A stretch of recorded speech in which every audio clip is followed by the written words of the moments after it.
you to point out this well-dressed sister here to make me feel some type of way about myself becomes a problem. Let me get you. Let me get you.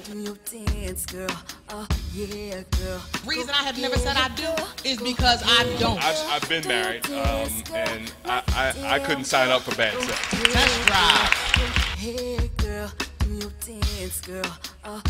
So if we enter a relationship with anything that's about me, then I don't believe that we're ready.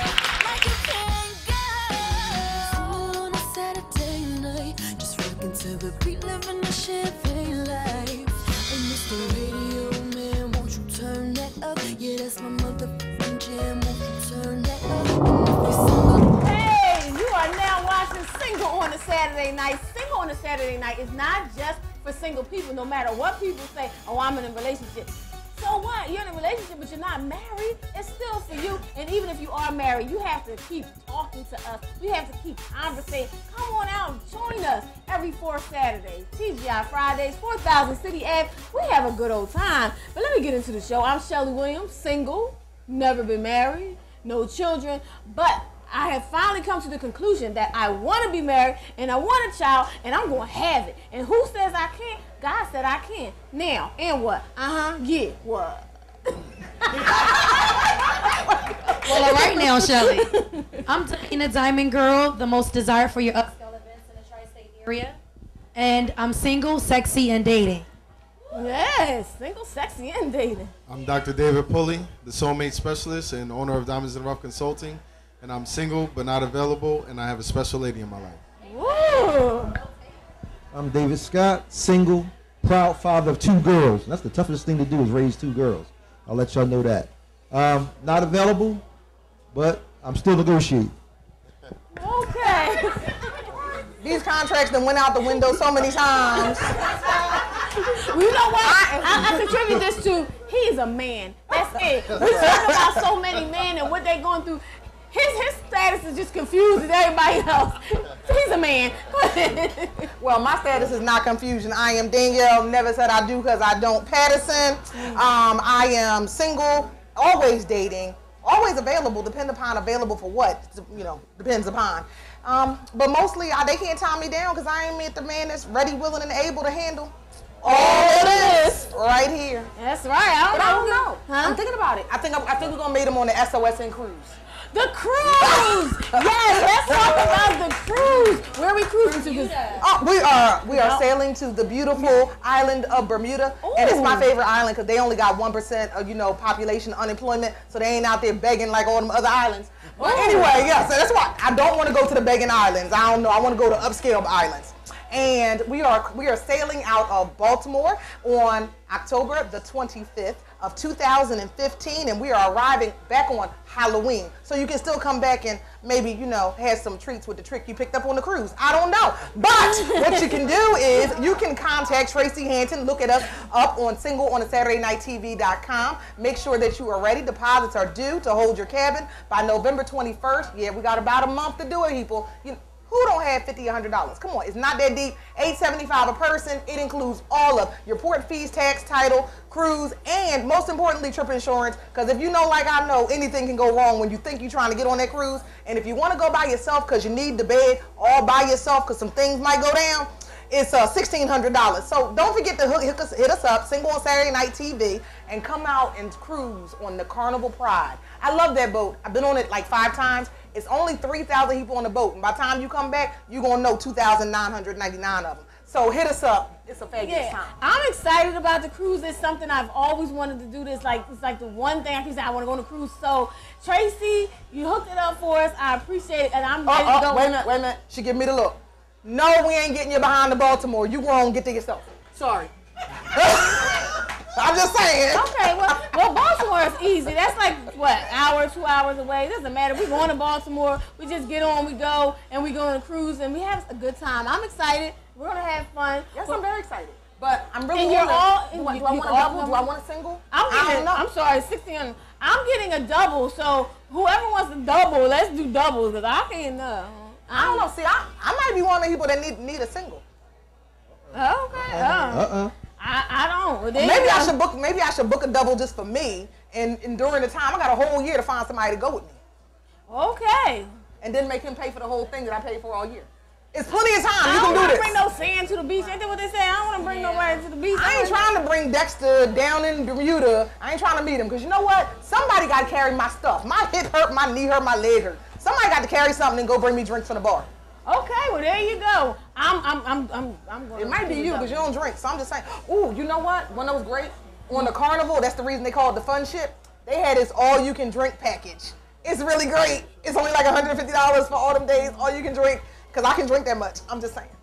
I'm really excited. Okay, we're excited. Go ahead, David. You excited? Are you going? So you know what? I'm negotiating.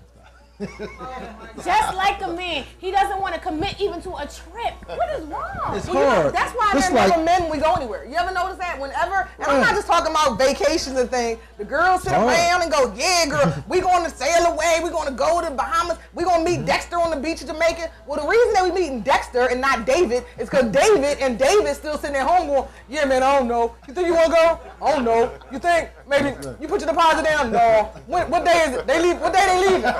I think they just left half hour ago. I beg to differ. I have men, since I'm in event planning, I always have groups of men, Danielle. I've always have groups of men. Because I got options. And Rick Ross made a song about it. I got options. Because I'm in event planning, I have groups of men in all different zip codes, area codes that will come out, travel, meet me anytime. So let me know. Can you tell them to come to the I might cruise, be bringing please? them to the show. Yeah, sure. They gotta come on the cruise because I need to make sure this cruise happens. to the show. So David, why don't you introduce the topic for today because I think you can commit to that. Can you commit to that? I'm going to commit to the topic. The topic is the topic we discussing is the part 2 of transitioning from Shirley and I are dating to we are being exclusive. I think one of the How did you have that See, conversation? how you gonna get played on the TV show? See, this is the problem. See, he was making you feel all good. You was like, oh, what we doing? He was just doing the demonstration. But I think an interesting thing was brought up even with talking about trips, because that is true for me. Yep. I saw my lady laughing over there in the corner because my crew, me and my crew, unlike Davina's friends, we don't get enough trips together. We talk about it. And we have to talk about it like 5 times before we actually do one. And compared to my ladies' crew, she'll do like 3 trips to our maybe 1. So it is like that. But I think that speaks to the mindset and the psychology of men in general. Because I think maybe a commitment issue or planning, that's an issue for men in general. Because a lot of men, that's a weakness for us. And a lot of times women, that's where, because women, that's what you all are more into. And that's where men can get strength when they're in a relationship. So when it comes to relationships, it's actually not very different from like something like a trip or planning to go to a concert or to an outing. A lot of times we just don't think about it. It's not something that's on our priority list. We don't think long term. We think more like in spurts of short term. And you have some dudes who, and I would consider myself more of a long-term thinker, but as a man, I still fall short in that department compared to a woman. So I think that might be a good way to think about men's mentality in general, that it's not just relationships. In many other areas of their lives, they're not thinking towards the future like women are, just in general. You give the men what you want and they will come. Men like to drink, men like women, and men like to eat. They also, most of all, like to have a good time, even if none of those things existed. But a cruise will have all that. But even regardless of all that, if it was that easy to get a man, darn it, we would not be single. We would not be single on a Saturday Somebody night. said get a man. You said have the men come on a trip. I get it. And it's different when you with your mate. You gotta remember, if a man is going to go with the woman on a trip, he's going to be expecting a lot of things on that trip. I have men all the time. Can I go away? Can we go to Vegas? Can we go? No, I just met you 2 weeks ago. No. First off, I'm sorry. That's why? just speaking to the men that you say you're dating. Exactly. Am I correct? You're still single. Exactly. Which means you said it just like me. All right. My question would be to you at this point, or you just what's the word? Someone who just likes to date because you just love the attention of all the men that you get around you. No, not at all. I'm single until God sends me the man that is for me, Davina, Diamond Girl. But in that, I date. I get to know them. Wait, hold on, come back, because you're coming at me. Am I coming at you? I'm just asking I'm just saying, because you said, do I like to be single? No, but you just said you're waiting for God to send you the man that's for you, Davina, Diamond Girl. How about you just being Davina? Oh yeah, I'm always Davina, but this is the whole thing with the show. You're putting on a facade of somebody else, and that's what I was I never put on facade for the men that I date. You're not letting me finish. Let me finish.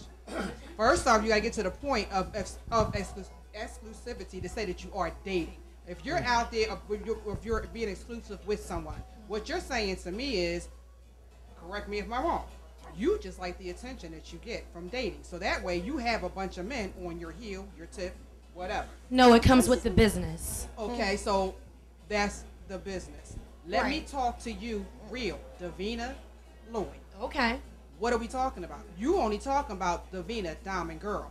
You're putting on that facade that I have all these men because it's the business. It's not about I have all these men. That's what you said. But you saying let me answer. I keep really good male platonic friendships where males like to be around me. They enjoy, they call me, they want to hang out, they want to date, whatever it may be. Now, I put men in categories. I don't know what everybody else do. How are they platonic? Then I want to know. I don't know. All the men you date and all's attention, are any of them transitioning to wanting to be exclusive with you? I have two that may be potential, but therefore they will be outside. No, but the question still was, answer the question, not what you believe that the question is. The question was very specific. Please repeat it. Do you have any men currently that want to be exclusive with you? I have two potential candidates. No, so they're potential, so the answer is no. What? Okay. So can I just get back to Tasty? There is a difference. The men that enjoy being around me, that comes with a price. That's the business part. Any man that I'm dating will make the decision if we're going to be exclusive, and if so, I'm faithful. I will shut it all down. It's not a problem. But I'm also not going to go on a trip with a man that I'm not exclusive or committed to. That's just my choice. I don't do the hookup overseas, or I don't take a man with me who's not my man. Okay. So what these men see you with is the hookup overseas, and you had to clarify that you're not. All right, let her say something, because she came from all the way over here. I'm sorry, but I didn't take it that way. I kind of agree with Davina. She wasn't saying they were all her men. She spoke in the percentage of men that they are willing to travel. Everybody is saying men. There's some women that don't want to travel, don't want to do nothing, want to just sit at home, don't want to commit to no relationship. She's just speaking for our men that is willing to travel. Not that they're her men personally. And I like that because everybody just keeps sticking to downgrading the men. Everybody's not the same. Well, I don't think that anybody's saying that everybody is the same. I think that when we are on a television show specifically, that we are speaking often and most times to generalities, meaning that above and beyond, and the two men on the panel agree that men have an issue getting themselves together to make the commitment to do something. What I'm saying here is that the men on the panel, not the woman that's speaking for some men that she know that we don't know. So I'm just saying the two men that are on the panel. Let's go to Dr. Wilkins is here, and we want to find out. Listen, we're trying to go from the whole conversation transitioning from this way to that way. I really want to know how do you recover after a bad situation? After you recover from a bad talk, do you just let it go? Just talk to us, let us keep it calm. Let's keep it calm. That's how. I would like, can I keep it real with y'all? Yes. All the way real. I think so. Okay. So, the conversation, as I understood it, was how to transition from dating to a committed relationship. Yeah, how did that talk? Yeah. So how do we get into how to get and keep a man? Because basically it all comes down to that. No. Feel that for a moment. Okay, you're right. What's going on in our mindsets that this conversation is organized by men and their needs? Thank you. What has happened? Thank you. And because when we talked about you and the question that you asked the other day, someone asked you, were you ready for a relationship? And your answer was? Basically the same answer he gave you. You just spoke volumes. You just spoke volumes. And so my contention is that in all that stuttering that you just verbally said, that probably is also going on in your brain and in your heart about the relationship because you just don't know yet, that you kind of short-circuited that situation because you taking your power back and taking the emphasis off the man and onto you, Shelly, fully actualized woman. What do you need? Did you have all your facts together? Were you ready? So my contention to the question is so how do you know that it's the right time to ask that question? It is not about the other person and shaped by the other person's needs and who they are based on stereotypes and generalities are a real scary place to be, guys. It really has to be you claiming what you need, who you are, what facts you have from who he is, and then say, okay, I'm ready to have this conversation. Okay, I just didn't like the words. I guess, first of all, it was research for the show, so I went off of that, and I kind of jumped the gun because I was trying to research on the show. But then when I heard somebody's here, like when he had the phone conversation, the whole I got somebody here just ticked me off, and it put me there. Not that I was ready to have a conversation, but something about that somebody. I don't like to be referred to as a somebody here. You felt as though you had no value when he said that? Right, when he said that, it just made me feel really like a hoe. And I don't know so if you're that not makes, gonna like what I'm gonna say back to you. Huh? You're not gonna like you might not like what I'm about to say. Go ahead, say it to me. Because was it that you didn't like hearing somebody, you didn't like hearing somebody in the background, whatever? Was that about your heart saying, oh my gosh, this man with all these amazing values? Or was that about your ego that was like, I know a month into this, it's not somebody else. Whoa, I'm all woman. He shouldn't have anybody else. Was that about ego? Because that could be any man. That wasn't about him and your one-on-one relationship. You already admitted it was about ego. You told me it was. It was about ego because I can hear I know I should not have been ear hustling. I'm saying you should have been ear hustling. I'm admitting you just had to all use my that wrongs. at the right time. It was in another room, but I heard a female, and when I heard somebody here, it was the whole day. It happened that the topic came up. I heard it was a female's voice. I heard somebody here. You talk to a female, so whoever this female is, you don't want this person to think that's anything special. So it just took me there, and I'm thinking my ego says I'm special. My ego says I'm the whatever, and it just took me there, and so that's what made the whole whole conversation came about. A mistake that was people. It from past relationships that made you feel that way? Disappointments? Were you afraid? No, I have no. This has never been my issue. I'm really clear about it. This is not my issue. This is a singular issue. So. A mistake that people often make, and this is not a generality, this is not a mistake that women make, a mistake that people, both genders, often make, is letting their ego make them think that they caught feelings. Yeah. Okay. My ego caught feelings? No, your ego made you think you caught feelings. Right. I mean, and then the other thing that I heard you say was to the person on the phone, he was trying to make it seem like it wasn't special. And this might sting a little bit too, but real talk, if it was special, like dudes don't dull down something. Yeah. If that's what he said to the other person, that means it wasn't special enough for him to say something different. You know what I mean? So at the time, so for whoever was on the phone, if it was special enough, guys, that's the thing I say about guys. Like when a dude is really in love, you'll know it. Because, I wasn't expecting love. This is not love. Well, not even wherever God puts it, and that's probably how we got onto men.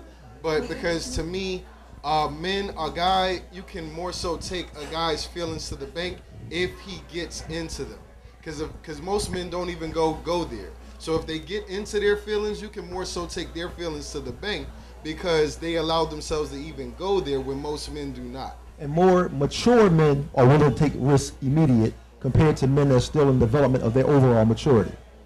I get it. So, Evelyn. From what I understand, this was a new relationship, or you're just starting to date?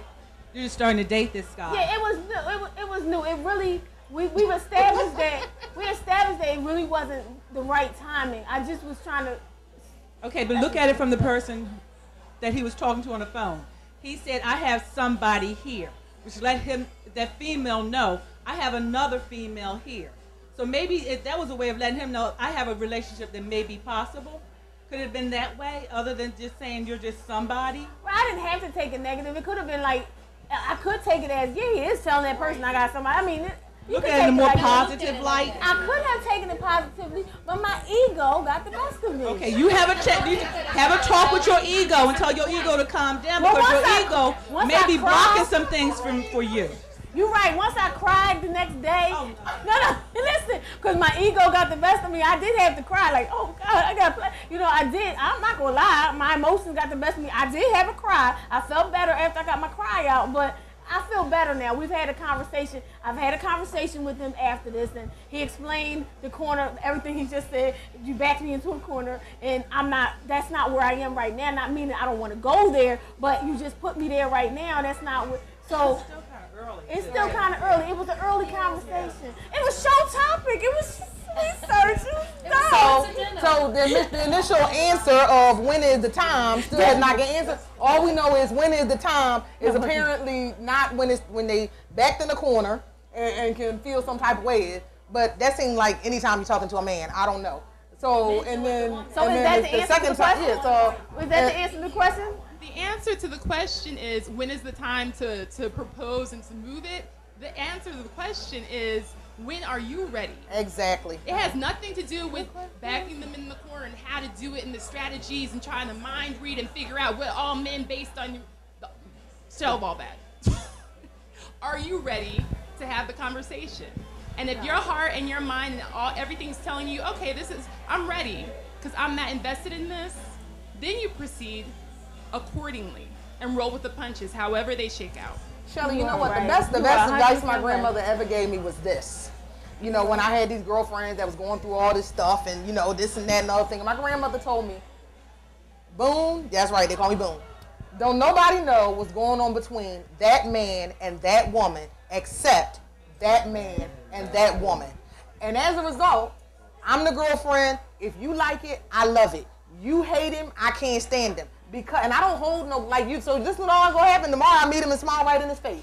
Because I don't smile in his face. No, because I'm following your lead. Because I don't know the nuances of your relationship. I don't know what the basis of your relationship is. I don't know about the pillow talk. I only know about the day you coming to me ranting and raving or the day you come to me floating sky high. That's all I know about, the extremes of the relationship. You're right. And I don't know. They really told us we all need to get to the middle. That right? We all trying to get to the middle. So I need to see you when you flatline and boring to make my own assessment. So the answer to the overall question. That's what they call you ranting. The answer to the overall question is when you have arrived, you let it be known that you have arrived. Which the risk is you don't know the reaction the other person is going to give you when you present it on the table. So when you arrive, you arrive. I accept it. I accept that I was wrong. I admit everything. I'm wrong. No, why were you wrong? But why were you wrong? I was wrong because I really wasn't. How could I be ready? I was in a relationship for 2 years and I just broke up with somebody. I wasn't ready to move on. I just was in a moment and then it was a show topic. It was a reaction. It was an ego. I'm wrong and maybe I should admit that to him, but I won't right now. I'm just going to say this to y'all right there. I'm admitting that I'm wrong. And make sure he never sees this episode. Yeah, because he will use this against you in the next 5 years. Yeah, he's not going to see this episode. We're going to just keep the story to ourselves, right? That's right. There's a whole secret. We've all bonded, right? So we can never see like we will not. Going on he will not see this. He will not know this. It's going. I'm wrong. Thank you for letting me know how wrong I am. What I wanted to know of us on the panel, has anybody here on this topic transitioning outside of Shelly put on the table, I'm ready to transition to anyone that you've dated? And talk to me about how did that go? He said, all right. It kind of went, I'm Danielle, so it kind of went, I'm glad you finally said something. And that's actually where the conversation went because he was more afraid of my rejection of him. Because, you know, I'm out there doing what I'm doing and I have all of these brash ideas and I'm big and bold. And the thing is that I am all these things, but when I'm with a man, my man knows my vulnerabilities. So that's an area where I'm vulnerable. Putting all my cards on the table for me is a big deal because I got chips on my shoulder. That's who I am. Okay. So, you know, in his instance, he didn't want to push me for fear that I was going to do the back into the corner and claw my way out like a cat. Okay. So when I finally said, you know, hey, what are we doing here? I think we're doing this, but I need to confirm it. Okay. It really was. It's confirmed. Now let's move on. All right. So Dave or Davina, either one of y'all had that experience?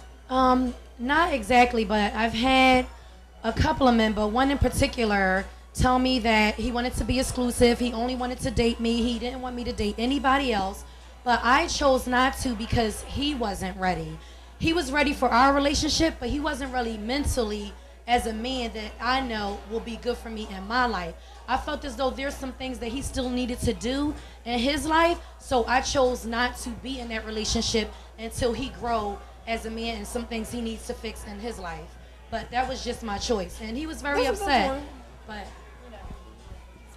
And as for me, luckily, whenever I was ready to transition into a higher level of a state of relationship, luckily in all my mostly all my experiences, the woman was already ready. But this makes me think of something that I just talked about with my friend, of how one thing I had to grow into realizing was that when I made a statement that I did not want a relationship and I was not ready for a relationship, and I put that out there because I believe in being transparent, I believe in being forthcoming, I believe in putting all the truth out on the table and letting the woman decide.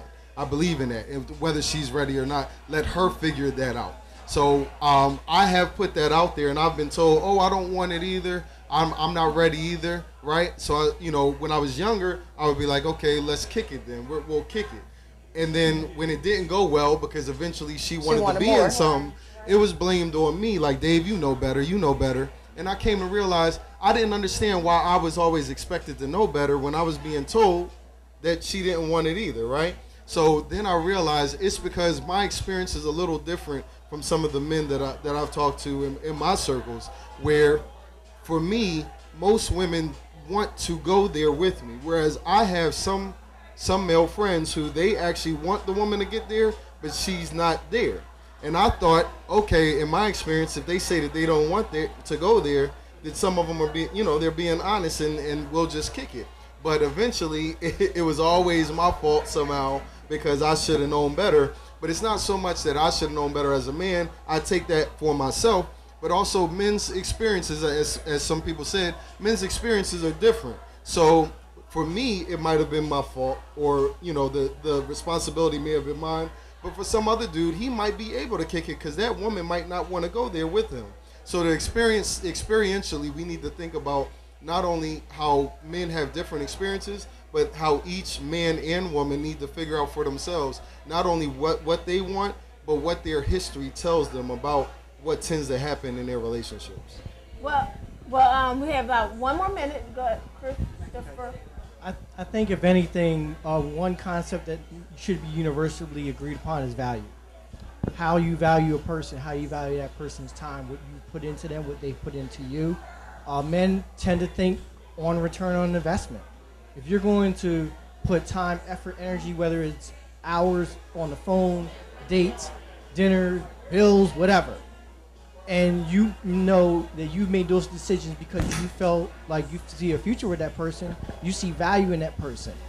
The more valuable they become to you, the more transparent, the more open and honest you become with them. The less valuable that someone, because people can lose value as you get to know them, you might shy away, you might back away, you might not be willing to make that transition because you realize that what you bring to the table doesn't equal the value that they have. That's a good point. Wait a minute, that's a good point. That whole value, that people can lose value as you go along. So sometimes that could be the problem. Like, you think you could be here, you could be together, you could be thinking you're on the same wavelength, but somewhere you might lose that value. And I think that's where the ego thinks, like, well, I hope I didn't lose my value. Especially after you've been intimate with somebody, sometimes it gives you that vulnerable feeling like maybe I lost my value, because like Danielle said, like there was an article that says sometimes a man can get to the climax of what he's doing, they have no clarification. And have a moment of like a clarity, they have a moment of epiphany, like, uh-oh, what am I doing? Maybe this isn't the one. Maybe I don't want to be the one. And I think that it happens and you start losing that value, and that's the problem. We have to go because Howard just wrapped his finger up and said, yo, stop, we have to go. I'm sorry we have to go, though. You know what I mean? I'm going to miss you guys. This is our, like, 1 month. It's our 1 month reunion. It's like we miss each other so much after this month. But thank you for joining us, right? Mostly by and large, I miss everybody. I miss everybody. All right, thank you for joining us. All right.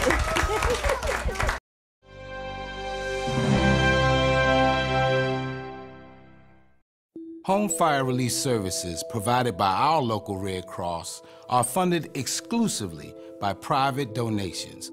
Donate now. Visit PhillyHomeFire.org. Without your help, there is no help.